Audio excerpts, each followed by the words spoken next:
પ્રાર્થના સંદેશ ન્યૂઝમાં આપનું સ્વાગત છે। ખેડા જિલ્લામાં કપડવંજના મીના બજારમાં શાકભાજીની લારીઓ વાળા વચ્ચે મારામારી થઈ। રોડ વચ્ચે થયેલ મહિલા અને પુરુષ વચ્ચેની મારામારીનો વિડીયો વાયરલ। ભર બજારમાં મારામારી અને ગાળાગાળી થતા રાહદારીઓ અને મહિલાઓ પરેશાન।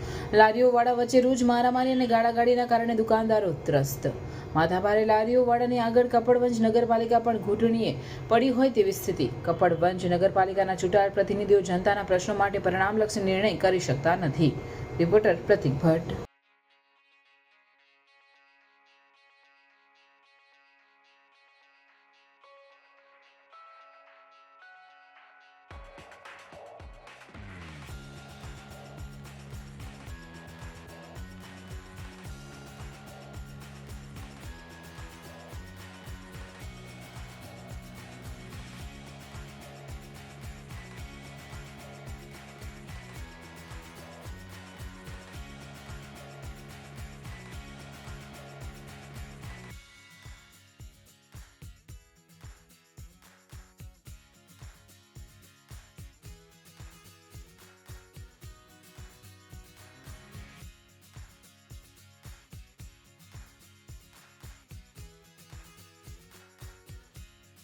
પ્રાર્થના સંદેશ ન્યૂઝની તમામ લેટેસ્ટ અપડેટ્સ માટે ચેનલને હમણાં જ લાઇક, શેર અને સબસ્ક્રાઇબ કરો।